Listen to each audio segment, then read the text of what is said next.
Coba dicek kembali Bapak Fajar. Baik, satu, dua, tiga, cek, tes. Baik, sudah jelas Bapak Fajar. Sudah jelas. Baik, Maka dari terima itu, kasih. baik, saya buka dulu seminar online pertolongan pertama Natal dan Tahun Baru yang diadakan oleh PT Penolong Terampil Indonesia pada hari Sabtu 21 Desember 2024 pukul 19.00 waktu Indonesia Barat dimulai. Kepada Bapak Fajar Kurniawan kami persilahkan. Terima kasih, Mas Joko. Salam kenal, selamat malam semuanya. Assalamualaikum warahmatullahi wabarakatuh. Selamat malam. Baik, senang sekali hari ini momen yang keren sekali bisa bertemu dengan teman-teman semuanya, sharing terkait dengan first aid, pertolongan pertama. Ini salah satu momen yang dinanti-nanti juga. Sebelum nanti kita menuju ke tahun 2025. Ini adalah akhir dari tahun 2024. Kemarin judulnya sangat menarik karena liburan Natal dan Tahun Baru sudah di depan mata. Saya berharap bisa seperti teman-teman semua menghabiskan waktu bersama keluarga.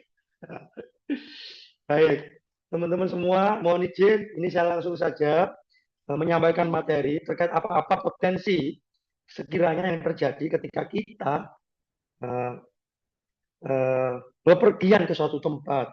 Apakah itu piknik, apakah itu sedang di kendaraan, utamanya melihat kembang api sepertinya. Maka dari itu, mohon izin untuk share screen terkait dengan materi ini.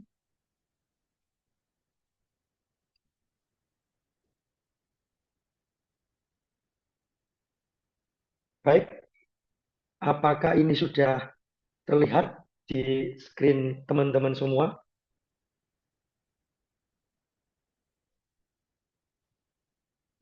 Mohon izin konfirmasinya. Sudah terlihat apa belum? Sangat jelas, Bapak. Mohon izin Bapak Pendekar Suhu Mahaguru menyampaikan materi malam ini. Teman-teman semua, seputar cedera saat liburan itu tidak hanya sekedar Natal dan Tahun Baru saja. Tapi memang momen yang mendekati ini adalah Nataru, Natal dan Tahun Baru.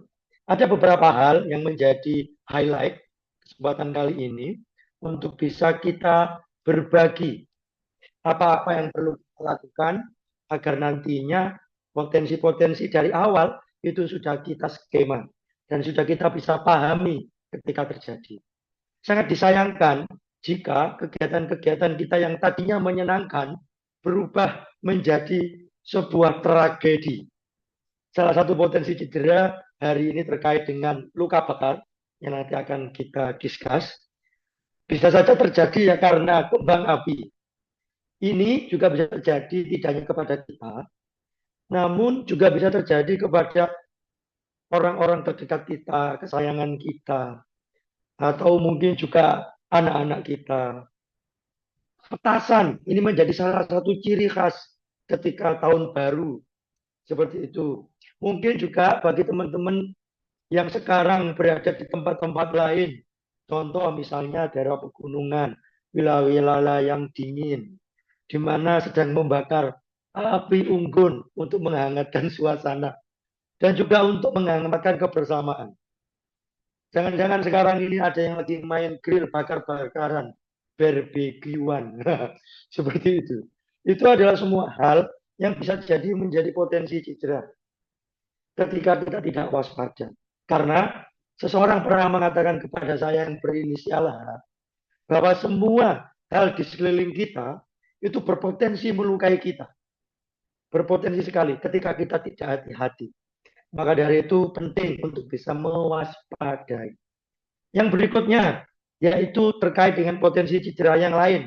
Tentunya luka, apakah itu terbuka, tertutup karena aktivitas ya, bersenang-senang luar ruangan misalnya.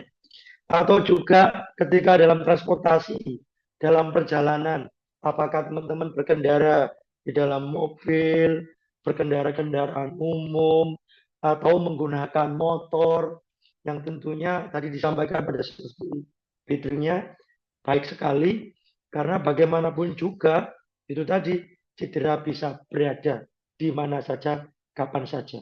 Targetingnya tidak lain tidak bukan kita.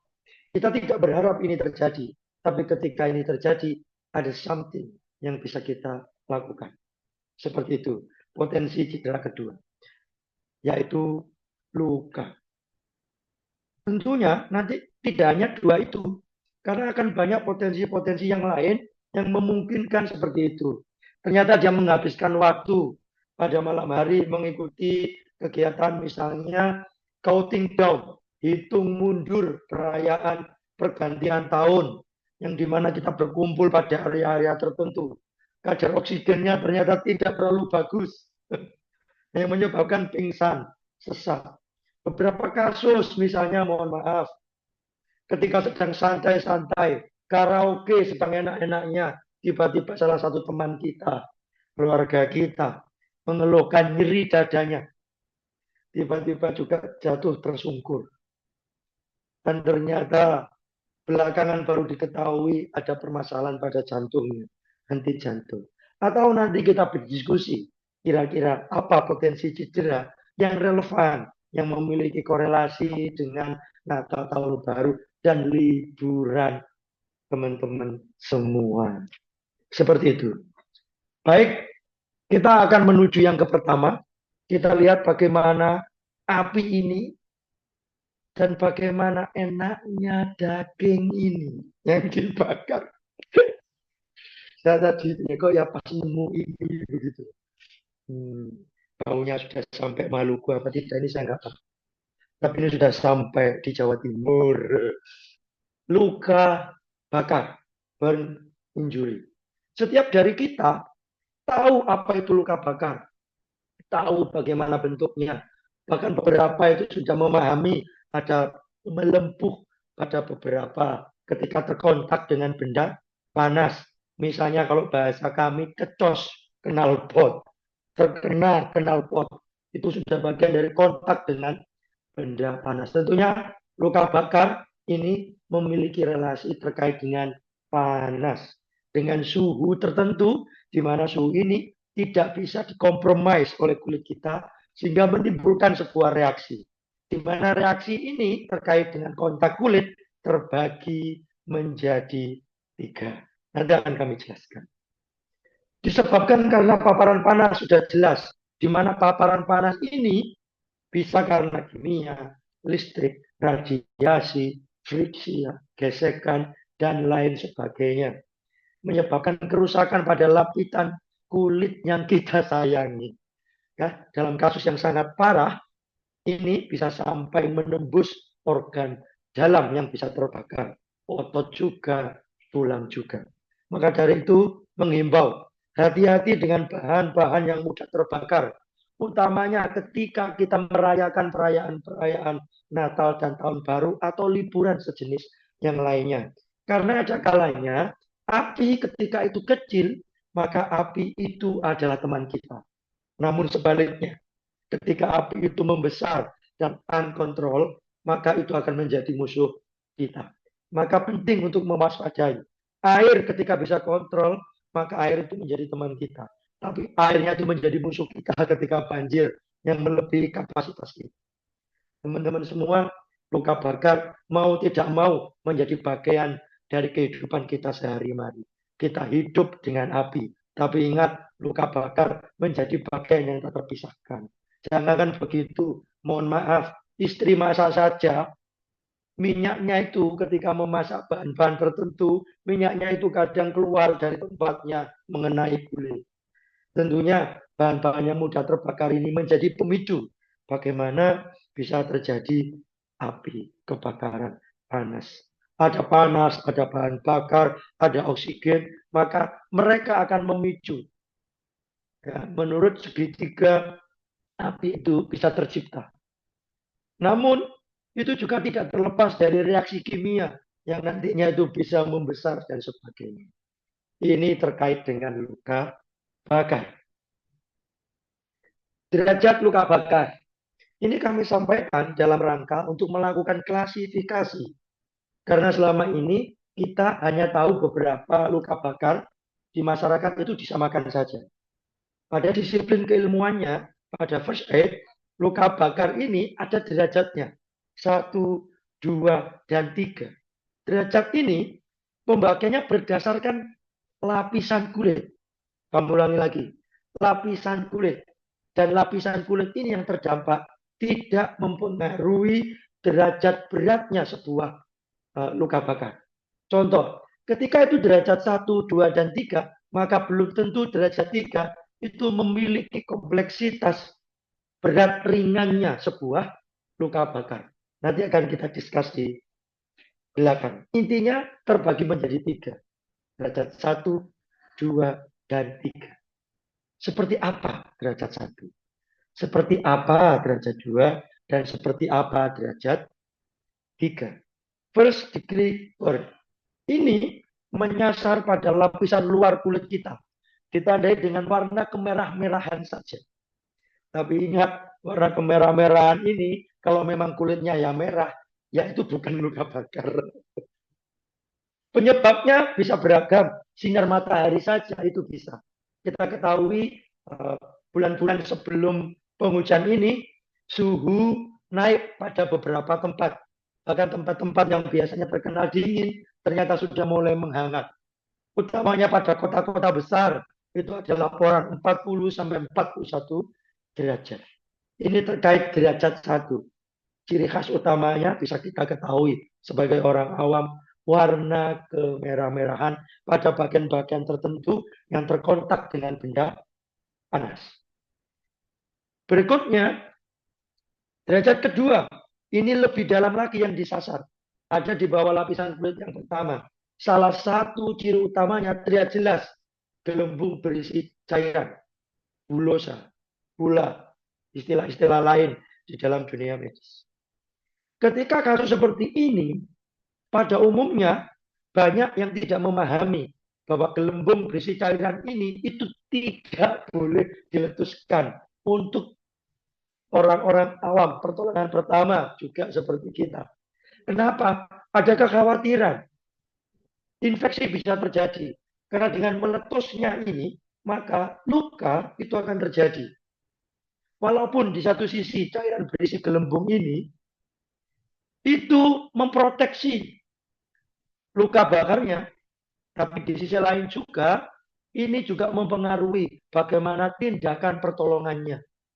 Kalau mungkin luka bakar, luka derajat 1 tadi cukup dialiri air, tapi dengan ini ternyata ada perlu pembalutan, tapi jangan sampai pembalutan itu menekan hingga meletuskan bulunya atau gelembung berisi cairannya.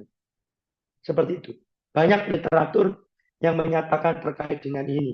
Maka dari itu, ini menjadi edukasi kita bersama, termasuk tanggung jawab kita misalnya pada keluarga kecil kita. Kalau sudah ada bulosa, tolong cairan berisi air jangan diletuskan dahulu.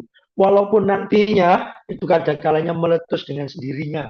Tetapi cairan itu akan melindungi, biasanya membentuk sel kulit baru di bawahnya, warnanya putih begitu, tapi nantinya akan menyesuaikan dengan pigmen kulit kita sehingga akan kembali seperti sedia kala. Karena dengan meletusnya ini tentunya biasanya akan menimbulkan bekas. Berikutnya derajat terakhir yaitu derajat 3. Biasanya ini bisa ditandai dengan warna kehitam-hitaman. Salah satu ciri khas terkait dengan derajat ini adalah dia bisa membakar sampai ke dalam, tulangnya terbakar. Kalau ini terbakar pada daerah persendian, bisa saja, mohon maaf, bagian tubuh tertentu itu bisa lepas dari tubuh induknya. Maka amputir itu bisa terjadi pada daerah persendian kita. Duka bakar derajat 3 ini. Saya sampaikan di awal tadi, bahwa tingkatan derajat ini tidak mempengaruhi tingkat berat tidaknya.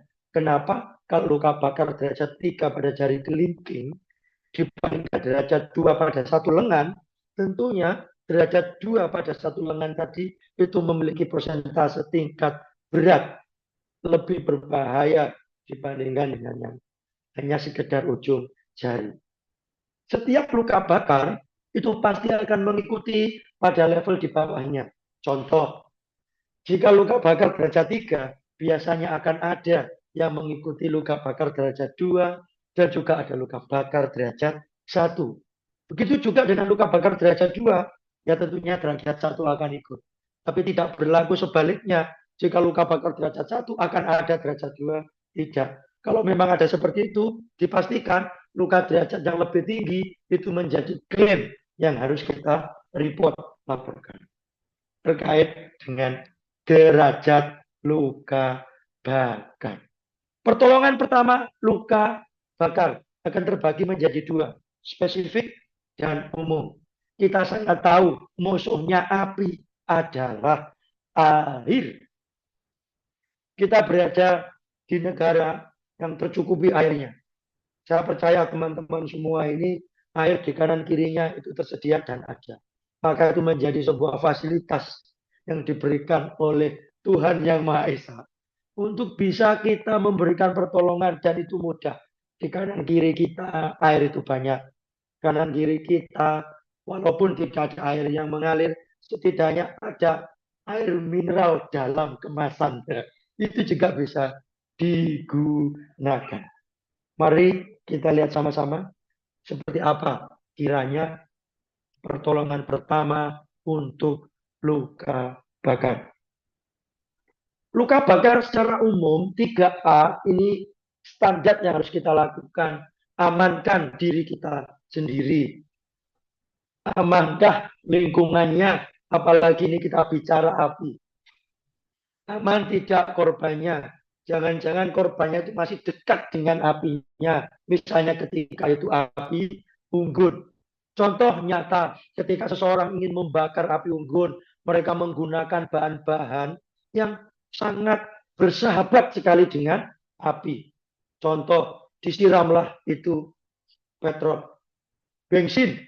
Lah kita ternyata ketika menyalakan tidak menggunakan tongkat, tidak menggunakan kayu dengan jarak aman, tapi langsung menggunakan korek api, disumet atau dinyalakan. Jrek, lap, alis, bulu mata hilang. Pastikan teman-teman ya, aman diri, aman lingkungan, tidak hanya sekedar kita kontak saja dengan seseorang yang mengalami kasus tertentu, tapi bagaimana lingkungan itu jangan-jangan memberikan feedback negatif ke kita. Dalam bentuk apa? Ternyata yang kita kira api yang kita nyalakan akan menjalar pelan-pelan, ternyata itu langsung meluap luar biasa. Hati-hati. Hentikan proses bakar dengan mengalirkan air. Banyak literatur yang menyatakan sekitar 20 menit seperti itu. Tapi itu juga kondisional. Karena bagaimanapun juga ketersediaan air itu juga mempengaruhi durasi waktu tadi. Jika ada pakaian dan perhiasan, coba itu dilepaskan jika bisa. Namun ketika itu menempel pada tubuh, ya menjadi satu dengan bagian kulit, mohon maaf, jangan diambil. Karena pengambilan bahan-bahan yang menempel pada kulit itu berpotensi kulitnya juga nempel dengan itu, sehingga akhirnya nantinya menambah cedera baru. Penilaian dini apa kira-kira cedera selain luka bakar? Mungkin luka bakar, lari-lari, panik, kemudian terbentur ini, terbentur itu, kakinya terkilir, dan sebagainya. Terpeleset karena ingin mencari sumber air terdekat, hingga berpotensi ada cedera lain. Seperti itu. Berikan oksigen sesuai protokol, ini kita skip dulu untuk orang awam. Karena ini biasanya terjadi ketika itu berada pada daerah wajah atau saluran pernafasan. Jika sudah ada, berhenti, dihentikan dengan air, tutup luka bakarnya. Jika memang itu hanya luka bakar derajat 1 pada daerah tertentu dan sifatnya itu tidak meluas, tidak perlu, ya cukup dialiri air saja. Namun jika luka bakar derajat 2, silahkan dibalut dengan catatan tidak sampai meletuskan cairannya tadi, gelembungnya tadi. Pada suhu tubuh, ada kalanya ketika seseorang pada bagian tubuhnya terbakar, itu ada masalah pada suhu tubuhnya, tetap dihangatkan. Atau juga pada suhu-suhu yang dingin karena kita berada pada tempat-tempat wisata, pegunungan, ingin melihat tampak dari jauh kembang api, cari aja view-view yang terbaik, seperti itu. Rawat cedera lain itu jika ada. Jika saya secara berkala, setidaknya mungkin ke orang awam dilihat saja dia bernapas dengan baik, dengan tenang. Mungkin beberapa saat kita akan melihat ya model inhalasi sama eksalasinya itu terlalu tinggi, itu biasa saja. Mungkin karena yang bersangkutan tadi panik sehingga nafasnya itu seperti itu. Hubungi vaskes jika memang dirasa ini butuh untuk layanan kesehatan lebih. Nanti contoh apa? Pada seluruh tangan kita yang kena persendian-persendian itu, ya, itu menjadi sasaran empuk api. Kalau tulang kita itu masih kuat kita misalnya, tapi kalau pada tangan pada daerah persendian, maka ada kemungkinan luka-luka amputir di situ. Apalagi di situ derajatnya bisa sampai ke yang 3, misalnya pada satu bagian yaitu telapak tangan. Karena ketika itu berada pada daerah persendian dan model luka bakarnya itu mengelilingi bagian persendiannya, maka itu langsung dinyatakan berat. Seperti itu. Tentunya kita nanti akan mencoba sama-sama seperti apa yang harus kita lakukan ketika ada hal-hal yang tidak kita inginkan. Dalam hal ini adalah kontak dengan benda panas. Itu tadi jika luka bakarnya umum. Tapi kita bisa tahu bahwa misalnya kita ini sedang asik nyalakan yaitu bubuk mesiu yang ada di dalam petasan. Atau jangan-jangan teman-teman ini semua itu ada produk new baru, petasan mode baru. Apa itu? Perpetasan yang bisa disumet jarak jauh, berbasis digital. Kita akan menyasar sedikit ke luka bakar, tapi ini ke kimia. Bagaimana penanganannya? Apakah sama dengan penanganan pada luka bakar secara umum? Tentunya tidak. Karena ada beberapa bahan kimia itu yang memiliki reaksi ketika kontak dengan air. Ini yang perlu menjadi perhatian kita bersama. Ada beberapa bahan kimia yang ketika kontak dengan air malah satu dia sampai menimbulkan panas. Kaustik soda misalnya. Ada lagi H2SO4 misalnya. Itu bahan yang sangat korosif ketika dia terkontak dengan sesuatu. H2SO4 itu walaupun tidak terkena api, tapi kalau tertetes ke kita, kulit kita juga akan bisa menimbulkan luka bakar. 3A tetap amankan dirinya, lingkungannya, dan sebagainya.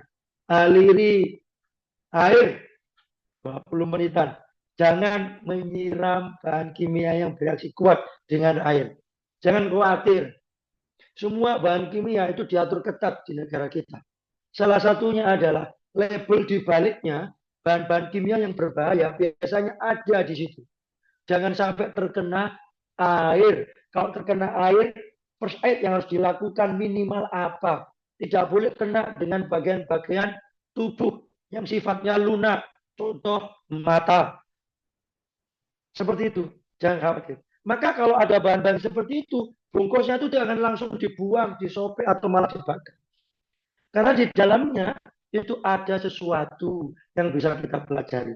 Tapi memang ya, bahan kimia ini tulisannya kecil-kecil. Kadang saya saja itu sampai pakai HP, di zoom baru tahu. Karena kita orang awam tidak memahami sejauh mana bahan kimia ini ya bisa memberikan dampak ke kita. Maka penting untuk bisa melihat hal-hal seperti itu. Ternyata kalau bahan kimianya itu berbentuk serbuk, bubuk, tidak berbentuk padat, maka disikat dulu, ya, yang halus hingga bersih. Seperti itu. Bila mengenai mata, siram dengan air mengalir, ya, bahkan selama perjalanan bila perlu. Namun garis bawahi, minimalisir kontaminasi. Seperti terlihat di gambar, di atas itu ada seorang yang matanya bisa saja kena luka bakar bahan kimia. Kita bisa melihat bagian daerah sekeliling mata itu warna merahnya lebih menyala daripada kulit yang lain. Cara menyiramnya seperti itu. Karena mata yang kena itu sebelah kanan, maka yang bersangkutan ya itu dimiringkan ke arah kanan. Sehingga kita menyiram, maka kontaknya itu minim dengan anggota yang sehat. Jangan sebaliknya, yang sakit matanya kanan, lah kok dimiringkan ke kiri. Menyiramnya posisi kanan ada di atas. Maka tentunya kalau ada bahan kimia, satu mata tadi yang kena karena prosedur penyiraman saja menyebabkan kedua mata menjadi bermasalah, cedera. Yang mengatakan, aduh, perih. Disiram, ketambahan, aduh, kedua mata perih. Maka penting untuk tidak panik, karena kepanikan itu akan menghapus semua keilmuan kita. Mungkin sekarang panik, tapi setelah mengikuti penolong terampil Indonesia yang selalu memberikan update first aid pada berbagai aspek di kehidupan kita, kemarin kita lihat disajikan pertolongan pertama pada kasus-kasus kejadian tertentu. Maka tentunya ini akan membantu life skill kita. Terkait apa? Awareness, kesadaran kita, bagaimana pertolongan pertama kita menjadi salah satu hal penting di kehidupan kita. Malah saya berharap ketika teman-teman memahami pertolongan pertama, saya berharap dan mendoakan yang bujang-bujang belum punya jodoh, sertifikat yang dikeluarkan penolong terampil Indonesia bisa digunakan untuk melamar gadis pujaan hati. Bilang sama calon mertua, saya punya sertifikat pertolongan pertama. Jangankan orang lain. Orang lain saja saya tolong, apalagi si dia. Setidaknya kita itu siap menghadapi kendala apapun. Begitu.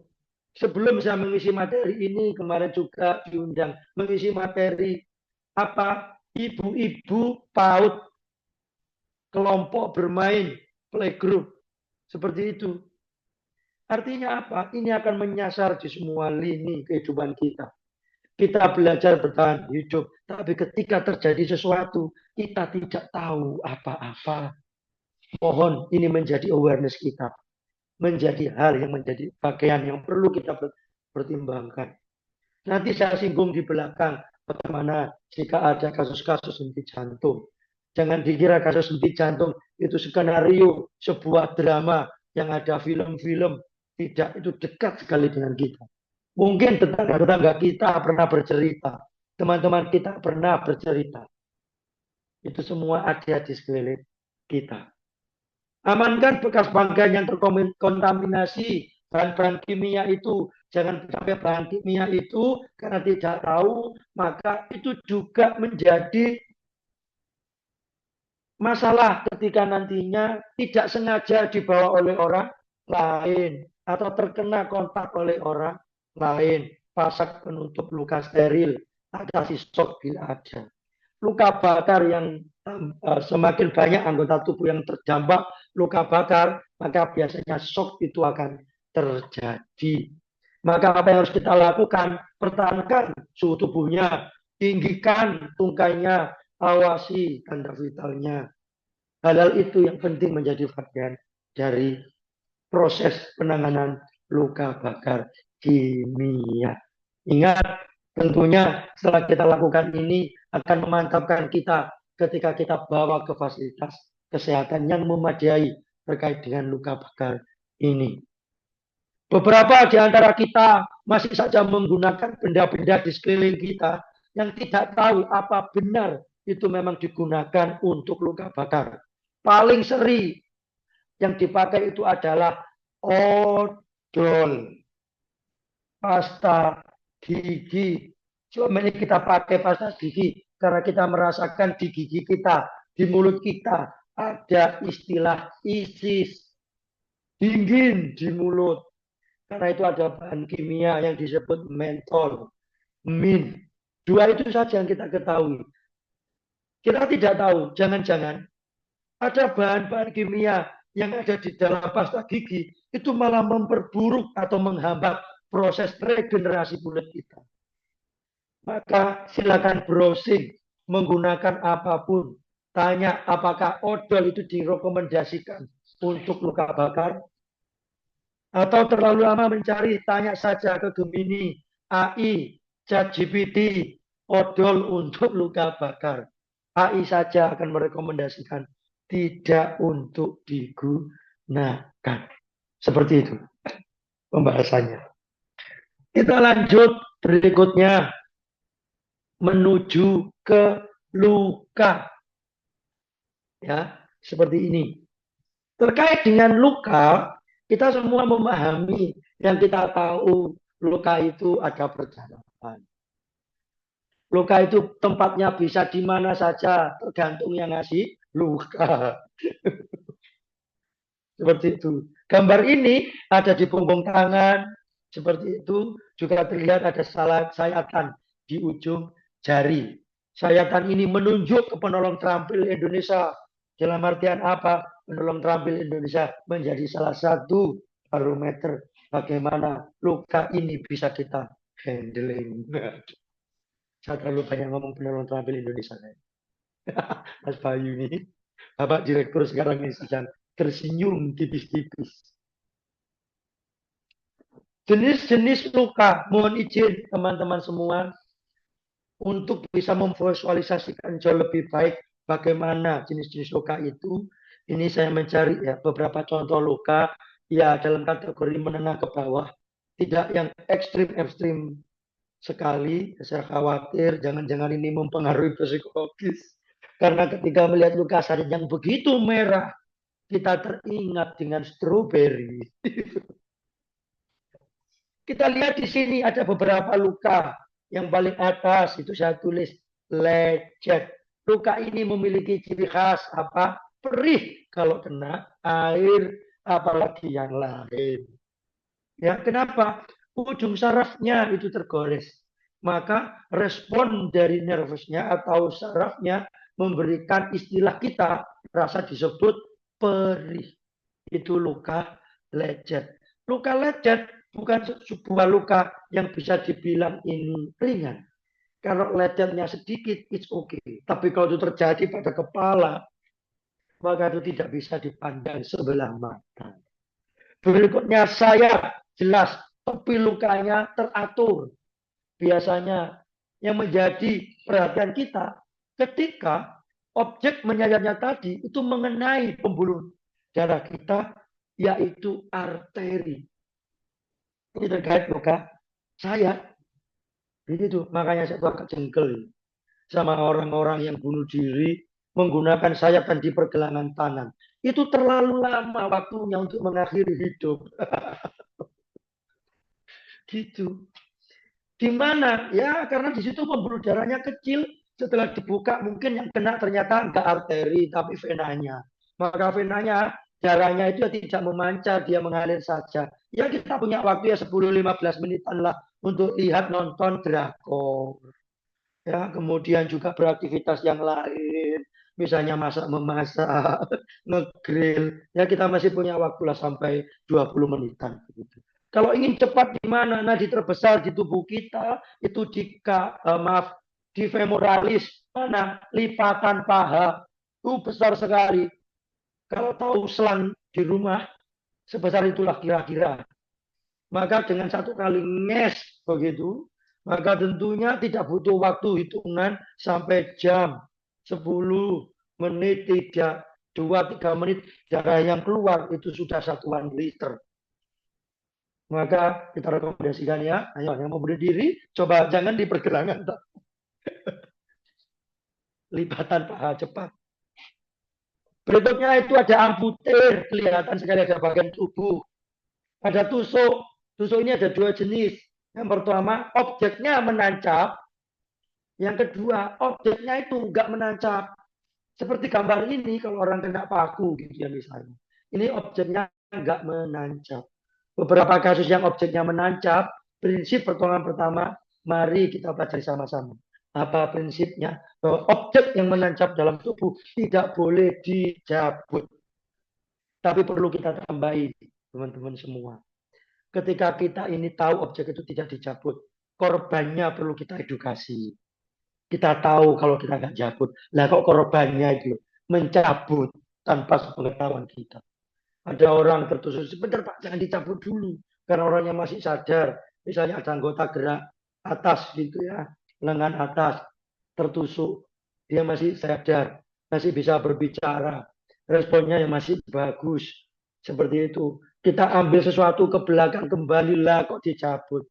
Kalau sudah tercabut, ya mohon maaf, jangan ditancapkan lagi. Karena kita tahu prinsip, loh, objeknya nggak boleh dicabut. Loh, dicabut ini tadi, siapa yang nabut saya, Pak? Jangan dicabut, iya, tancapkan pada anggota gerak satunya. Jadi kanan kiri, gitu sakit. Itu tusuk. Kalau pada luka tusuk itu, pertolongannya seperti apa? Nanti kita diskus setelah ini. Di sini ada robek, ciri khasnya adalah kedalaman lukanya ini bervariasi. Teman-teman, ada yang mungkin itu terdangkal, ada yang medium, ada yang jeru begitu ya, atau dalam. Nah, itu juga menjadi salah satu penyulitnya. Sobek, ini ada dua. Ada robek, ada sobek. Ini diferensiasinya terlihat sekali. Itu sengaja saya taruh berdekatan agar kita bisa tahu mana robek, mana sobek. Robek kedalaman lukanya bervariasi. Namun ketika sobek, ada bagian dari tubuh kita tuh yang menggelambir. Ya, iwir-iwir. Flap istilahnya. Nah, ini perbedaan yang signifikan. Dan ini ada pada punggung tangan. Semua kulit kita memungkinkan ada cedera ini. Luka sobek. Maka kita sudah memetakan kalau kita nanti bepergian ke tempat-tempat tertentu, wilayah-wilayah tertentu yang kita tahu ada benda-benda tajam di situ, maka kita sudah bisa memitigasi. Ya, kita sudah bisa memetakan potensi-potensi cederanya. Bukan berarti kita itu terlalu was-was, tidak. Kita ini dalam posisi waspada. Terakhir yang ingin saya sampaikan, di situ ada satu memar.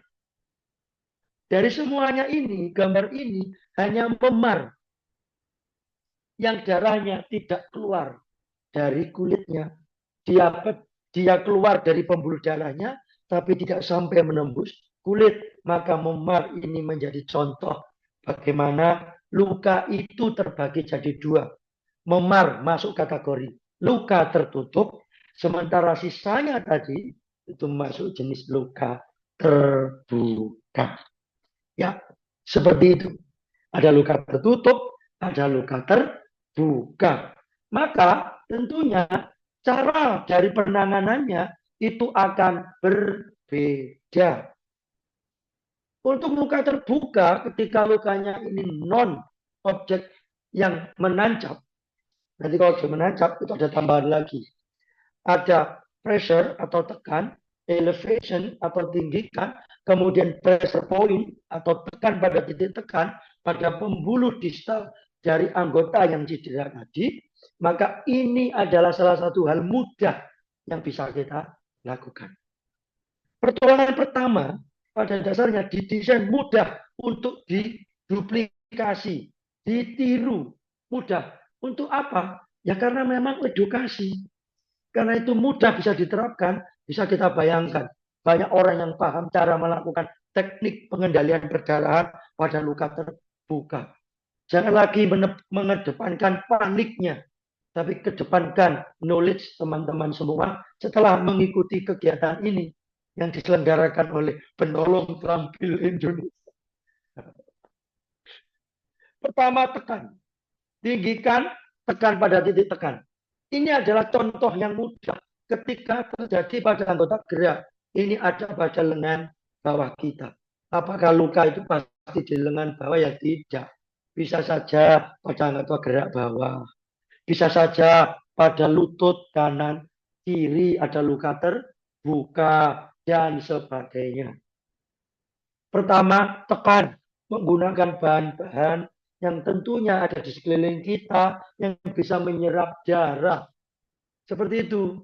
Tinggikan, kemudian titik tekannya ditekan. Tinggikan dan titik tekan ini bersifat opsional untuk teman-teman awam. Kenapa begitu? Karena poin utama dari 3T ini itu adalah yang pertama, yaitu tekan. Pressure-nya.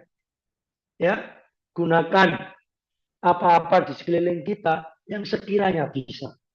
Bersyukur ketika kita sudah aware-nya naik level, ternyata kita kemana-mana itu membawa first aid kit kecil-kecilan. Kita ini mau bepergian kemana? Ke tepi pantai, ada first aid-nya.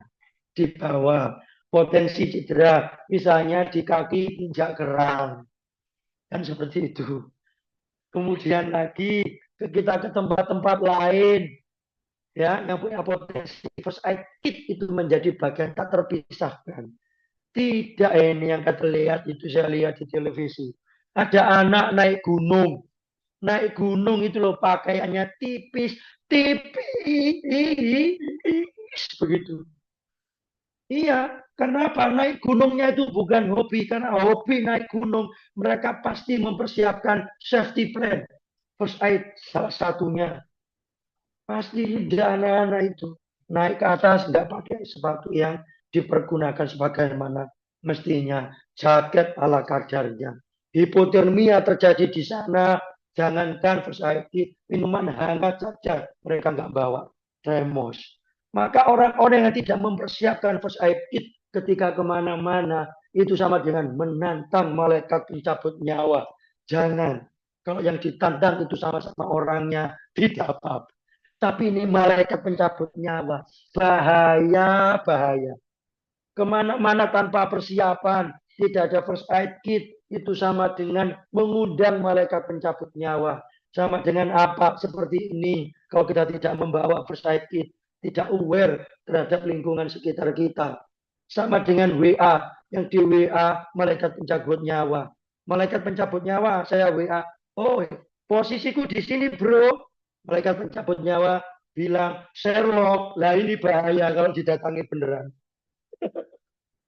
Jangan menantang malaikat pencabut nyawa. Kenapa? Jangan-jangan hal kecil yang kita tidak prediksi itu menjadi awal tragedi. Mungkin kepleset itu biasa, tapi keplesetnya ketika bepergian dan itu berada pada tepi jurang, maka itu tidak sekedar terpleset biasa, tapi awal sebuah tragedi. Ingat 3T. Tekan, tinggikan, tekan pada titik, tekan. Ini terkait dengan luka. Teman-teman semua ingat T yang pertama, tekan ini menjadi hal yang perlu kita underline. Ya, kita kasih stabilo untuk bisa sama-sama kita terapkan. Penanganan luka terbuka misalnya menggunakan peralatan-peralatan tertentu. Ini yang saya maksud, agar peralatan dasar ini kita bawa. Luka kecil, iya tidak apa-apa. Plester itu tidak mahal. Karena kita mengabaikan aware kita terhadap first aid atau lingkungan kita biasanya nggak beli. Begitu. Kalau ini kena pada anak kita, tentunya penggunaan plester luka kecil akan sangat membantu. Begitu. First aid kita ternyata sudah ada kasak gulung, sudah ada tensiograf, sudah ada minyak kayu hijau, misalnya begitu ya. Karena warnanya hijau. Itu semua akan sangat membantu kita ketika ada apa obat tetes mata misalnya, karena bermain di lumpur, jangan-jangan kena mata. Oke, dengan air, tapi ternyata ada iritasi, kita sudah siap. Itu hal-hal kecil yang bisa kita siapkan. Tidak perlu tas yang sangat besar. Adalah potensi-potensi kira-kira apa yang terjadi, kita sudah bisa menyiapkan. Sehingga tentunya ini akan menjadi hal baik, praktik baik yang bisa kita lakukan. Maka first aid kit itu tidak perlu hanya ada pada kantor, ya, instansi lembaga. ada di rumah kita dan ada first aid kit mobile yang bisa kita bawa. Kalau terkait dengan luka tusuk tadi, maka objeknya itu distabilisasi, jangan dicabut. Seperti itu. Itu saja. Kalau teman-teman panik, intinya jangan dicabut. Pencabutan itu bisa saja melancarkan darah yang keluar. Karena yang tadinya darah itu nggak bisa keluar karena objek yang menancap tadi, ketika objeknya dicabut tentunya akan memperburuk kondisi. Objeknya apa lagi? Benda-bendanya itu korosif, ya, berwarna coklat teyeng, sudah jangka panjang nggak dipakai. Itu semua yang perlu saya sampaikan terkait luka terbuka. Luka tertutup, attention please, attention please. Warna biru kehitam-hitaman itu menjadi salah satu indikasi itu ada perdarahan tertutup. Perdarahan tertutup itu menjadi salah satu hal penyulit kita juga. Kenapa? Karena darahnya tidak bisa kita hentikan secara langsung. Berbeda dengan luka terbuka. Pertolongan pertamanya, remember, kompres es. Saya ulangi lagi, kompres es. Luka-luka tertutup seperti ini tidak hanya bisa disebabkan karena benturan, tapi juga cedera-cedera sistem otot rangka kita. Kalau boleh saya sampaikan, terkilir. Ketika terkilir itu ternyata kok bengkak, plus ada biru kehitam-hitaman, maka ada jaringan-jaringan, apakah itu pembuluh darah kapiler atau jaringan ikat di sekeliling sendi kita, ya, itu yang luka sehingga mengeluarkanlah yang disebut dengan darah. Maka darah ini akan keluar, kemudian membentuk warna itu. Maka warna biru hitam adalah indikasi bagaimana ada perdarahannya. Kenapa kok nggak dikompres hangat atau panas atau mohon maaf ada yang langsung disalep? Tidak seperti itu. Ini saya sedikit menyampaikan secara anatomis. Di mana pembuluh darah kita diciptakan oleh Tuhan Yang Maha Esa, itu luar biasa sekali. Bahwa dengan adanya stimulan es yang terkontak dengan jaringan kulit kita, maka atau pembuluh darah kita, maka pembuluh darah kita itu kalau kontak dengan es, terkena es kompres dingin, begitu ya, maka pembuluh darahnya akan melakukan kontriksi. Seperti itu. Ya, atau pada darah arteri itu bisa vasokonstriksi, ya, atau juga bisa vasodilatasi. Chargernya jatuh. Jadi ada kontriksi kalau kontak dengan es. Apa itu? Penyempitan pembuluh darahnya. Tentunya ini akan membantu darah itu tidak keluar dengan deras, menghambat. Itu terkait dengan es. Selain itu apalagi bahwa es terbukti di jurnal-jurnal yang saya baca medical itu mengurangi nyeri dan itu secara signifikan.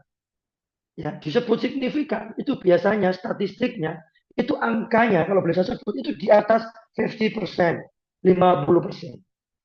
Apalagi disebut signifikan, maka pengurangan nyerinya itu bisa dibilang drastis daripada tidak diberi es.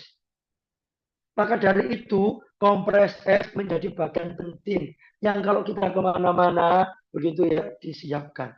Loh, apa kemana-mana perlu kita bawa es? Gampang, ada bahan-bahan cairan kimia yang disebut dengan etil kloret atau klorotil. Itu bisa kita beli di mana? Toko bangunan terdekat. Tidak apotek, bilang saja spray dingin. Maka coba kalau kita spray memberikan efek dingin. Kalau misalnya kita pergi ke suatu tempat, kalau sulit mencari es batu. Pernah dilihat kita kalau ada kejadian yaitu tim medis sepak bola, nah, mereka menggunakan spray seperti itu. Walaupun juga menggunakan birbat es yang dimasukkan pada wadah tertentu seperti itu, kemudian ditempelkan. Nah, itu juga boleh sama. Ingat, kompres es. Seperti ini jangan melakukan pemijatan karena kita tidak tahu apa yang terdampak. Kalau saudara bukan tukang pijat profesional bersertifikasi, jangan melakukan pemijatan. Termasuk pada area-area yaitu bengkak. Jangan kalau melakukan pijat.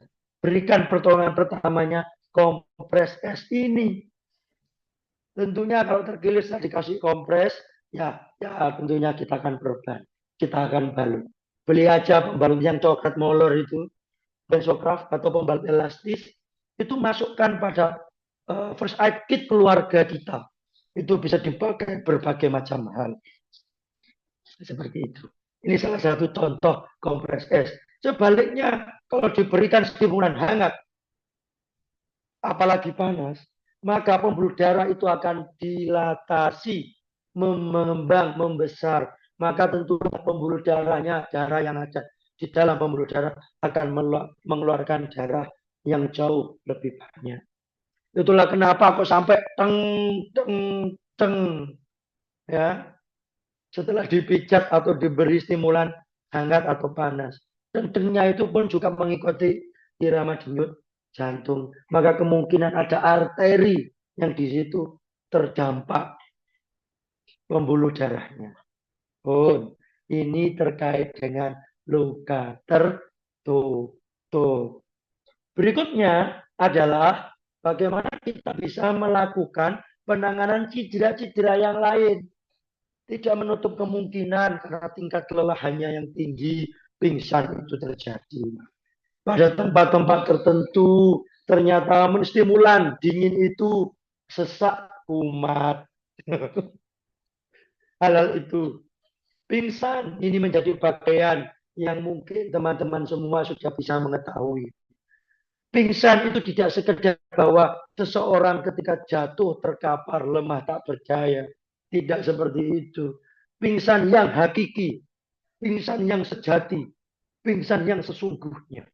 Itu jika diberikan respon nyeri, coba saja dicubit, dia tidak memberikan respon apa-apa, maka itu adalah pingsan yang hakiki. Ketika seseorang itu menangis dalam keadaan terlentang, maka itu bukan pingsan. Seseorang itu sadar hanya posisi berbaring. Apalagi dia membuka mata, berkomunikasi dengan baik, itu sudah level dari responnya adalah awas karena dia bisa mengenali keadaan sekelilingnya. Mungkin tadi matanya tertutup, begitu, tapi dia menangis, maka itu dia sadar, maka dia tidak dalam kondisi pingsan. Maka did you know, tahukah teman-teman semua bahwa ketika seseorang itu tidak sadar, maka dia melewati satu tangga menuju kematian. Ada 3 tangga seseorang itu dinyatakan mati. Yang pertama, dia unrespon, ditunjukkan dengan tingkat kesadarannya. Pingsan menjadi salah satu indikatornya. Satu tangga terlewati. Tanda kedua itu adalah nafasnya. Ketika seseorang nafasnya tidak ada, maka dia melewati satu naik tangga ke level kematian. Yang terakhir adalah bagaimana nadinya. Ketika nadinya diperiksa, tidak ada tanda-tanda nadi berdenyut, maka dia sudah ada pada pintu gerbang kematian. Dan akan saya bahas tuntas nanti pada henti jantung. Apa yang bisa kita lakukan ketika itu pingsan? Barikan penderita dengan tungkai ditinggikan 20-30 cm. Pengalaman teman-teman semua yang melakukan ini, dia akan cepat siuman walaupun durasi waktunya rentang. Sampai dengan 20 menit. Tergantung apakah ketika dia pingsan, itu kepala bagian belakangnya terantuk sesuatu, terhentak sesuatu. Daerah kepalanya, ketika dia pingsan, kepalanya jatuh duluan. Itu akan memperlama proses. Kalau sudah tahu seperti itu, jangan nunggu waktu. Rujuk, karena kita tahu mekanisme cederanya tadi. Kalau tidak ada tanda-tanda itu, maka cukup tinggikan. Nggak usah panik. Yang pingsan 1, yang menunggu 20. Jangan. 1-2 orang, it's enough. Cukup. Agar apa? Oksigen di sekelilingnya itu bisa dihirup dengan baik. Karena orang-orang semakin banyak dalam satu ruangan, oksigen juga akan terbagi. Pakaikan, longgarkan pakaiannya apa saja. Misalnya yang berhijab, mohon maaf, dilepas itu hijabnya. Pakai jam tangan, lepas. Sepatu, kaos kaki, lepas. Sabuk, lepas. Setelah dilepas, ya amankan. Karena pada dasarnya longgarkan. Jangan jam tangan dilepas. Jam tangannya kok bagus. Masuk saku. Jangan. Ya, penderita menghidup udara segar, tadi sudah saya sampaikan. Periksa adakah cedera lain ketika dia misalnya posisi pingsan kemudian terjatuh. Seperti tadi yang saya sampaikan. Beri selimut agar badannya hangat. Ya. Bila pulih, istirahat beberapa saat. Kalau boleh, kalau bisa berikan minuman-minuman hangat. Beberapa kasus seperti sebelumnya belum makan sehingga memicu dia pingsan. Terpapar mata itu juga disebut dengan bisa pingsan. Mungkin dalam sebuah ruangan yang harusnya diisi 20 orang, ternyata diisi 2-3 kali lipat. Itulah kenapa kalau ada nonton konser, teman-teman semua dalam rangka ya ingin lihat konser ya tahun baru seperti itu, mungkin hati-hati. Itu kelihatan lapangan yang sangat luas, tapi berdesak-desakan, sesak-sesakan di situ. Itu juga bisa jadi oksigennya yang tidak dapat maksimal membuat kita bisa pingsan. Bila tidak cepat pulih, segera rujuk fasilitas kesehatan. Itu saja, mudah. Itulah kenapa penting ketika kita liburan, tahu mana fasilitas kesehatan terdekat. Puskesmaskah, rumah sakitkah, dari tempat hotel kita menginap, dari kondominium yang kita ingat, dari glamping tempat kita berada. Mudah nggak aksesnya?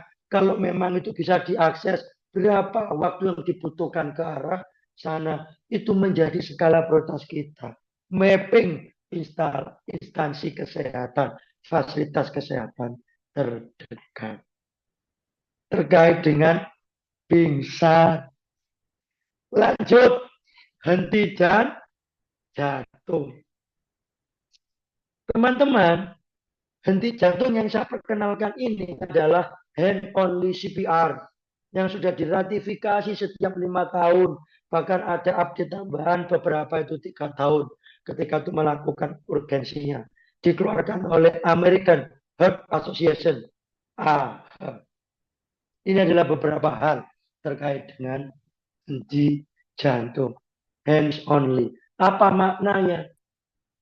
Bahwa yang bisa kita lakukan, yang dilakukan oleh orang awam. Tidak perlu bersertifikat. Karena sertifikat itu dibutuhkan untuk trainer-trainer, orang-orang yang ingin mengedukasi, pelatihan-pelatihan khusus. Maka itu membutuhkan sertifikat. Namun only hand CPR ini menjadi salah satu praktik baik apa yang bisa kita lakukan dengan masalah henti jantung. Apa itu hand only CPR? Kita hanya melakukan tekanan seperti di gambar terus menerus. Kapan itu boleh dilakukan dan kapan itu bisa kita hentikan. Yang pertama, kapan boleh melakukan ini? Jika tidak ada respon, tidak ada napas, tidak ada nadi. Cuman orang-orang yang bisa ngecek nadi itu butuh orang-orang yang memiliki keterampilan tertentu yang pernah dilatih. Ngeceknya itu di karotis. Itulah kenapa pada only hand CPR, seseorang tidak bernapas, itu boleh kita lakukan CPR. Kenapa? Karena seseorang disebutkan di situ pada protokolernya, karena seseorang yang bisa ngecek nadi itu dianggap tenaga terlatih. Sementara kita ada kalanya tidak tahu di mana ngecek nadinya. maka boleh ketika itu dipastikan tidak ada napasnya dan dia tidak respon, only hand bisa dilakukan. Mungkin ada pernah yang mempelajari terkait ini, karena kebetulan kami kemarin belajar terkait CPR AID, itu kemarin kami ngambil lisensi di Singapura. Seperti itu, sehingga yang kami pelajari salah satunya adalah bagaimana napas saja untuk orang awam itu boleh CPR. Kenapa? Karena ketika seseorang itu tidak bernapas, dicek nadinya ada benar, tapi dalam jangka waktu tertentu nadi itu akan melemah, dan akhirnya nadi itu tidak ada. Apalagi napasnya ini napasnya gasping. Maka napas gasping ini tidak ada kuat untuk mencukupi metabolisme di mana paru-paru harus mendapatkan persentase oksigen tertentu. Biasanya nafasnya itu sangat deep, dalam sekali. Tarik nafasnya. Nah, seperti ini tuh kelihatan tidak ada kuat. Tidak ada respon nyeri. Coba lakukan. Atau ditepuk-tepuk pundaknya, mas-mas, mbak-mbak, mas-mas, mbak-mbak, bisa dengar suara saya. Istriku bisa dengar suara saya. Anakku sebut namanya, dengar suara saya. Jangan sampai ini terjadi. Kita tidak bisa membayangkan yang tadinya ini hal-hal yang harus menghibur kita. Liburan, Natal, Tahun Baru, seperti saya sampaikan sebelumnya, tragedi, insiden terjadi. Ini syarat ini boleh melakukan. Kalau seseorang itu ternyata hanya pingsan saja, maka tidak boleh diberikan CPR. Saya ulangi lagi, tidak boleh. Namun kita diedukasi oleh sinetron Indonesia. Diedukasi oleh hal-hal yang tidak baik, yang tidak berdasarkan fakta. Di mana kita pernah melihat pada sebuah kasus drama, sinetron, atau video-video di YouTube berseliweran. Orang pingsan dikasih pernafasan buatan. Orang pingsan itu masih bernapas. Maka tidak perlu dikasih. Jangan. Jangan dia. Jangan dia.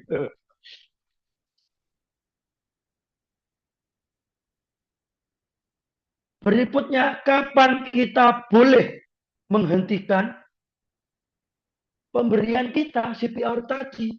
Yang pertama, penderita, ya korbannya, teman kita, saudara kita, orang yang kita sayangi, pulih kembali. Pulih itu tidak orangnya langsung berdiri tegap, tidak. Ketika dia batuk, wajahnya mengernikkan wajahnya. Tangannya bergerak sedikit, hentikan. Cek responnya lagi, mas, mbak, mas. Bisa dengar suara saya, buka mata tolong, please buka mata. Bisa tidak? Seperti itu. Tidak harus pulih. Ketika dia sudah membuka mata saja tanpa melakukan apa-apa, maka jangan-jangan dia pulih.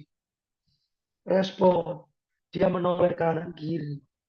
Capek, kelelahan karena kita melakukan terus-menerus kompresinya. Tepat di atas jantungnya. Di mana tepat di atas jantung? Caranya mudah. Semuanya praktek sama saya. Ditekan dadanya, turun ke bawah. Gembuk pertama atau lunak pertama itu jari manis kita. Ya, keras jari manis kita yang pertama.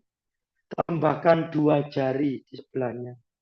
Jari manis, tambahkan 2 jari. Setelah itu, tangan kita yang lain berada pada samping atasnya. Jari tambah 2 samping atasnya. Tambahkan tangan yang lain untuk memperkuat kompresinya. Kedalamannya berapa? Kita harus lihat siapa. Kalau itu remaja, maka gunakan 1 tangan. Kalau itu adult atau dewasa, gunakan 2 tangan. Untuk yang dewasa, kedalamannya setidaknya 6 cm pada protokoler. Nah, maka itu kelihatan yaitu dalam. Terus pompa terus. Ya. Diambil alih oleh tenaga yang sama atau lebih terlatih. Maka tentunya ini kita bersyukur karena tim medis itu datang. Atau orang-orang yang paham itu datang. atau ada tanda mati pasti. Ini hal yang tidak kita harapkan. Tapi bisa saja ini terjadi. Karena disebut itu kecelakaan, ada kalinya kita yang ngerti pertolongan pertama tidak berada pada tempat kejadian perkara. Tapi orang lain bisa saja kejadian tepat di depan toko, di depan Gojek, perempatan, yang mana orang-orang di sekelilingnya tidak memahami apa itu pertolongan pertama. Apakah mereka salah? Tidak, karena edukasi yang kita lakukan seperti ini, seperti yang dilakukan penolong terampil Indonesia, ini setidaknya memberikan sebuah visi. Semakin banyak orang yang paham perspektif, tentunya harapan hidup seseorang akan semakin tinggi. Untuk itulah kemarin ketika saya secara pribadi dihubungi, saya menyatakan ya di awal. Karena saya juga selaras visinya. Saya ingin mengedukasi teman-teman semua. Mungkin suatu saat tidak saya yang cedera. Kami tidak berharap. Tapi suatu saat nanti satu percaya bahwa kebaikan yang hari ini kita lakukan sama-sama mungkin dibalas oleh Tuhan kita. Bukan kita, tapi ke keluarga kita yang sedang kena musibah. Ternyata ada orang lain yang ngerti pertolongan pertama, bisa melakukan tindakannya. Kita akan sangat bersyukur sekali. Maka mari sama-sama kita spray kebaikan ini, menyebarkan kebaikan ini. Tanda mati pasti 20-30 menit yang pertama lebah mayat. Kenapa? Karena kita datang 30 menit kemudian, setelah itu henti nafas di jantung. Tentunya kita cek ada lebah mayat tidak ada, maka kita tidak boleh menyatakan orang ini meninggal. Hanya dokter yang boleh di Indonesia. Makanya ada sampai surat kematian, itu surat resmi dari sisi kependudukan orang itu dinyatakan meninggal statusnya. Saya yakin orang-orang di depan saya hari ini tidak memiliki surat tanda kematian karena masih hidup dan sebagainya. Itu adalah hal-hal yang bisa kita hentikan. Saya berharap penderita pulih kembali.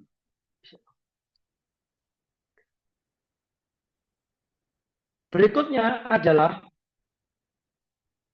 sekuensi CPR. Ya, ini sebenarnya ada beberapa versi. Sekuen ini itu secara profesional, di mana ada orang-orang yang memiliki keterampilan khusus melakukan pengecekan nadi dan melakukan pengecekan napas.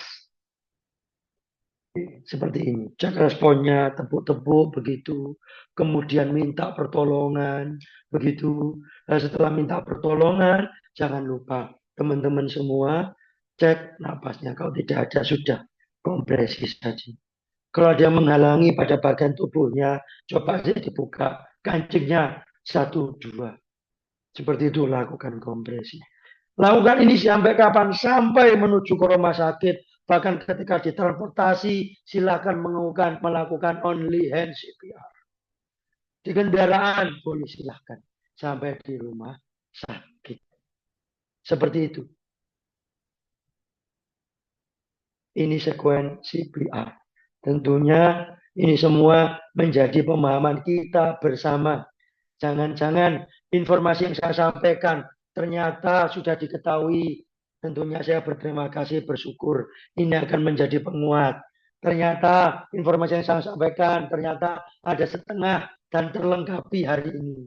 Atau bahkan hari ini ada orang yang first time mendengar bagaimana cara melakukan pertolongan pertama. Apakah itu di luka bakar, luka, dan ini. Ini akhir dari presentasi Pak. Semoga ini menjadi edukasi saya juga secara pribadi dan teman-teman semua. Terima kasih teman-teman. Ini adalah paparan saya, paparan kita. Semoga ini memberikan info pelepas dahaga dari teman-teman semua terkait dengan kegiatan atau kejadian pada liburan. Apakah itu Natal dan Tahun Baru yang sudah dekat dengan kita. Terima kasih semua sudah memperhatikan sharing bersama saya. Itu saja yang bisa saya sampaikan. Terima kasih. Saya harus kembalikan ke moderator. Terima kasih.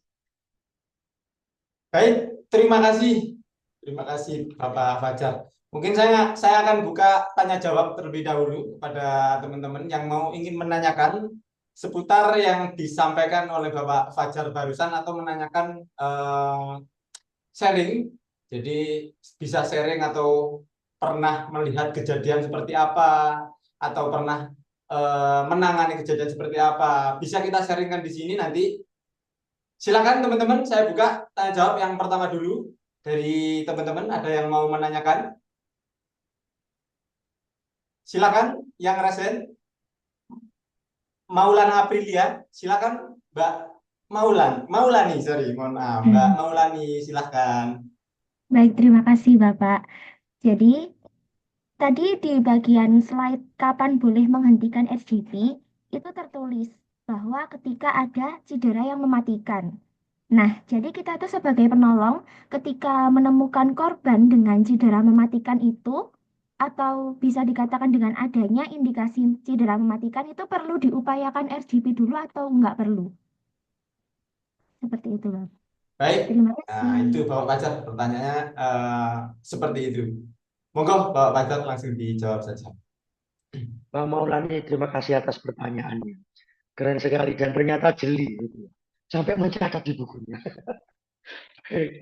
Bang Maulani, disebut cedera mematikan, itu tidak hanya sekedar cedera, itu orang itu mati begitu tidak.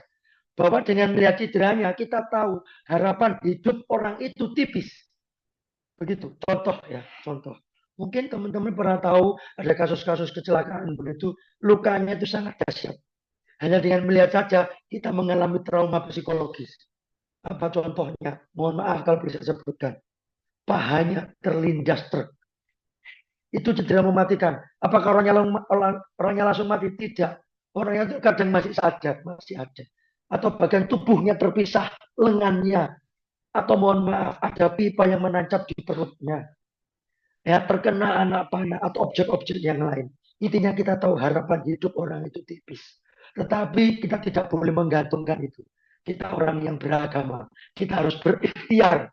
Walaupun persentasenya kecil, jangan-jangan ada kesempatan berhasil di balik itu semua. Kalau memang harus dilakukan CPR, kenapa tidak kalau kita tahu? Tapi kalau ada penyulitnya, maka mohon. Kalau kita tidak melakukan CPR, segera mungkin load and go. Langsung rujuk segera mungkin yang memiliki fasilitas baik terkait dengan masalah picu jantung. Mbak Maulani bisa difahami seperti itu atau mungkin ada yang perlu dikonfirmasi? Sudah cukup jelas, Bapak. Terima kasih banyak. Terima kasih. Baik, terima Yang lain, kasih. mungkin ada yang kalau nggak bisa itu bisa lewat chat, Mas. Oh ya, boleh. Silakan Bapak Ibu, Mas Mbak, jika tidak malu bertanya ya, sesat di jalan. Artinya, jika malu bersuara bisa di chat. Nanti akan saya bacakan, saya bantu menanyakan kepada Bapak trainer kami. Atau yang lain yang mau resen atau mau menanyakan terlebih dahulu, kami silahkan untuk penanya yang kedua. Ya, utamanya yang ingin bepergian, kira-kira apa perlengkapan yang perlu kami siapkan? Nah, seperti itu. Oh, liburan. Siap. Silakan, ada yang mau resen mungkin? Bapak Ibu? Jika masih belum ada, masih berpikir, saya yang ingin menanya dulu kepada Bapak Fajar. Kebetulan saya juga dari awam Bapak Fajar ya. Terkait penanganan luka bakar yang memang ini sering terjadi di masyarakat, itu masih di masyarakat umum itu masih menangani luka tadi yang disampaikan dengan odol. Ada lagi yang cara ekstrim lagi itu dikasih apa? Ada yang dikasih madu, dikasih ini gitu, Pak Fajar. Artinya di masyarakat ini masih banyak menggunakan bahan-bahan yang memang menurut mereka mitosnya itu memang dari leluhur atau nenek moyangnya yang masih digunakan sampai saat ini. Contohnya tadi yang pertama ada odol yang disampaikan Pak Fajar. Lalu ada lagi yang masih dikasih madu, lalu dikasih apa lagi? Dikasih kecap. Nah ini bagaimana menurut literatur atau regulasinya yang ada di pertolongan pertama itu seperti apa Bapak Fajar? Terima kasih. Katanya tadi awam, tapi pertanyaannya ini levelnya ini advance. Saya ini khawatir pertanyaan titipan. Karena saya melihat ada beberapa orang yang menunduk ke bawah. Jangan-jangan itu WA ke Mas Joko. Keren-keren. Terima kasih. Dan memang masyarakat kita itu menggunakan benda-benda barang di sekelilingnya yang mereka ketahui. Atau bahkan uji coba. Saya ulangi. Bahkan uji coba. Begitu. Mari kita bahas bersama-sama. Kalau itu odol, teman-teman semua ini adalah era yang sangat terbuka sekali. Di mana informasi itu bisa kita dapatkan langsung dari ahlinya. Saya akan mulai dari berbagai macam hal tadi. Bahasa yang saya baca pada jurnal is not recommended. Bahasanya itu bukan tidak boleh begitu. Tidak direkomendasikan. Nah, seperti itu. Odol itu sudah jelas. Kalau odol itu bukan tidak direkomendasikan. Tidak boleh. Odol. Ya, odol. Teman-teman, ada sebuah situs yang bagus. Ya, namanya Global First Aid Reference Center. Silakan diakses. Nanti di situ memang itu berbahasa Inggris ya secara defaultnya. Di situ ada burn injury atau translate saja di situ beri aja bahasa Indonesia. Nah di situ itu sebenarnya penelitian terkait luka bakar itu semuanya dibahas. Hal yang menarik adalah, did you know, tahukah teman-teman semua, penggunaan madu pada luka bakar itu memang benar bisa digunakan. Untuk apa? Bukan untuk pertolongan pertamanya. Artinya begini, ketika itu terbakar, terus diberikan madu tidak. Tapi treatmentnya tetap dikasih air dulu, begitu. Tapi ingat ya, luka bakar itu kan ada panas yang di bawah kulitnya, begitu ya. Maka pemberian madu itu disebut di dalam situ, dan ada satu lagi mas, yaitu nama lain mentega itu apa ya? Di situ disebut, jadi tidak di awal, tetap air digunakan, madu di situ disebut bahwa yes, it reduce a lot of paparan panasnya. Jadi mereduce secara significantly, itu bahasanya di situ. Dan di situ disebutkan juga ada penelitian yang menjelaskan tentang itu. Kenapa penelitian itu ada? Yang jelas karena behavior kita, kebiasaan kita melakukan tindakan-tindakan yang tidak diketahui, ya, yang belum diuji secara medis, sehingga ada yang melakukan pengujian. Di situ hanya disebutkan dua. Yang pertama itu adalah terkait madu, dan yang satunya itu adalah mentega. Yang lain itu is not recommended. Tapi ingat, kedua barang ini itu tidak digunakan awal ketika luka bakar. Saya ulangi lagi. Tetap water, tetap air. Penggunaan es pun itu tidak recommended. Hanya air mengalir bahasanya. Bahasanya itu air mengalir. Kenapa air mengalir terus-menerus? Begitu ya. Agar bagian-bagian yang terbakar ini itu bisa teraliri dengan air. Seperti itu. Itu kalau boleh saya sampaikan, Mas Joko. Ya. Bahan-bahan lain, maka mari kita sama-sama mengedukasi diri. Karena pertolongan pertama itu tidak hanya sekedar training, tapi salah satunya adalah education.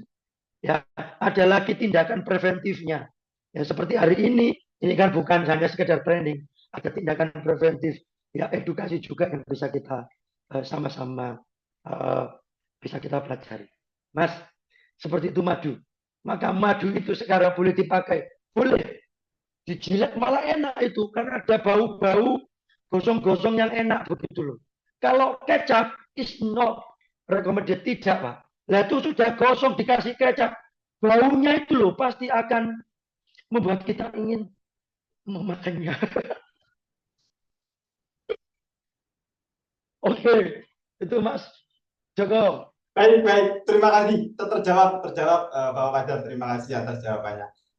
Silakan teman-teman untuk yang mau bertanya pada malam hari ini bisa resen atau bisa mengajukan lewat kolom chat. Silakan teman-teman. Sebelum saya tutup, silakan Bapak Ibu, ada yang mau ditanyakan? Jika tidak ada, Bapak Ibu, saya mohon izin untuk foto bersama dulu. Jadi saya mohon izin untuk membuka seluruh kameranya atau on cam Bapak Ibu untuk dokumentasi kita sebelum saya tutup ya. Silakan Bapak Ibu bisa on cam terlebih dahulu, saya tunggu. Ada Mbak Rizky Ekasari, Mbak Mega, Mas Wahyu, ada Mas Rahmawan, Mas Libet yang paling jauh sendiri ya. Silakan on cam dulu. Mohon izin saya foto, lihat ke kamera. 1, 2, 3. Lagi. 1, 2, 3. Sekali lagi. 1, 2, 3. Baik, terima kasih Bapak Ibu atas waktunya. Mohon izin untuk yang terakhir, Bapak Fajar, saya ingin share screen.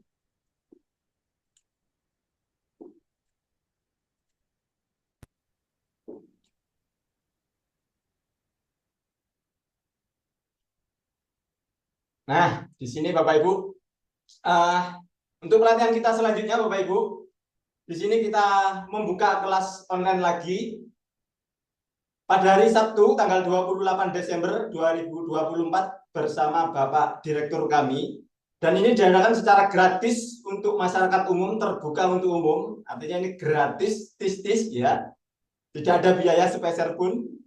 Kita lakukan gratis dengan tema mendadak pingsan. Jadi tadi sempat disepil di materinya Bapak Fajar ini, mendadak pingsan di area publik. Lalu bagaimana cara penanganannya? Nanti kita bahas di materi minggu depan. Di hari Sabtu tanggal 28 Desember. Untuk caranya bagaimana? Daftarnya Bapak Ibu silahkan masuk ke website www.penolongterampil.com. Setelah itu Bapak Ibu scroll ke bawah yang ada background kuningnya, itu di sana ada formulir pendaftaran. Silakan diisi sesuai pertanyaan di sana. Nah, setelah Bapak Ibu mengisi di sana, nanti akan kita masukkan ke grup WhatsApp Bapak Ibu. Nah, syaratnya apa saja? Cukup share pamflet kami ini atau informasi ini ke 3 grup WA saja. Syaratnya itu saja. Semuanya gratis dengan fasilitas yang sama dengan pelatihan kita yang diadakan kita berbayar seperti biasanya. Dan ini kita disupport oleh Fajar Media dan juga serdik.id, dan kebetulan orangnya, foundernya ada yang memberikan materi barisan. Kami ucapkan terima kasih telah menyupport kami untuk menyebarluaskan ilmu pertolongan pertama ke masyarakat umum. Selanjutnya Bapak Ibu, di awal tahun kita buka, nah, tadi juga disepil juga oleh Bapak Fajar terkait materi CPR atau RGP.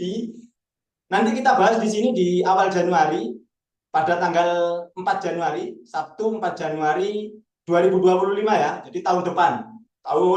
Silakan dicatat tanggalnya Bapak Ibu.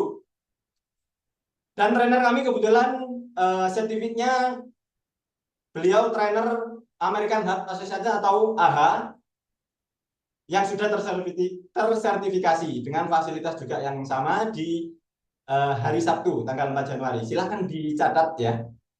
Juga disupport oleh Fajar Media dan serdik.id. Jadi kalau Bapak Ibu ingat sertifikat, ya ingat serdik gitu ya. Selanjutnya, kemarin Bapak Ibu banyak yang tanya kepada kami, itu pelatihan offline aja Mas, adakan pelatihan offline, katanya seperti itu. Nah, di sini kami buka kelas offline Bapak Ibu. Tentunya lokasinya itu ada di Kota Malang. Yang akan kami laksanakan di bulan April 2025. Jadi Bapak Ibu bisa menyiapkan dari sekarang untuk inventarisnya. Nah, untuk informasi-informasi terkait yang lainnya Bapak Ibu bisa kunjungi website kami di www.penolongterampil.com. Di sana sudah lengkap semua informasi terkait penolong terampil, sudah ada di sana. Untuk biaya investasinya Bapak Ibu, kami buka di harga 1.500.000 untuk gelombang yang pertama. Artinya dari awal Januari hingga 31 Maret itu harganya masih normal. Di gelombang pertama itu di 1.500.000, dan gelombang yang kedua kalau sudah masuk bulan April Bapak Ibu akan masuk ke gelombang kedua dengan harga 1.750.000. Untuk tempatnya kami sedikit sepil ya. Untuk tempatnya kita sensor dulu. Intinya nanti tempatnya kita di Hotel Bintang 3, setara Bintang 3 nanti. Dengan waktunya di tanggal 25 sampai 27, artinya 3 hari di sini.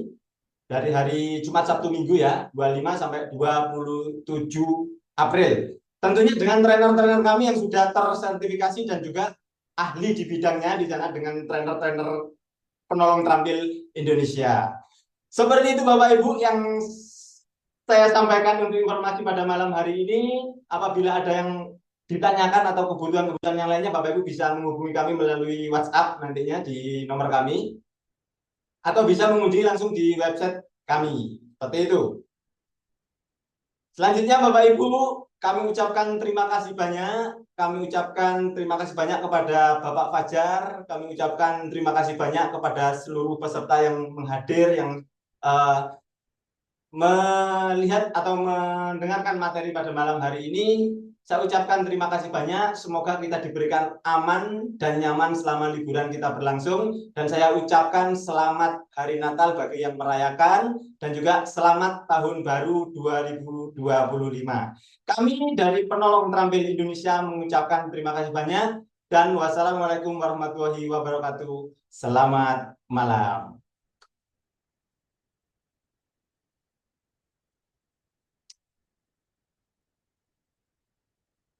Untuk Bapak Ibu yang mau ngobrol, silakan bisa ngobrol dulu di sini dengan Bapak Fajar kami di luar tema, enggak apa-apa ya, karena sudah di luar pelatihan kita atau online tadi ya. Jadi ini ngobrol-ngobrol santai aja, enggak apa-apa. Yang mau keluar silakan, kami persilakan keluar. Terima kasih.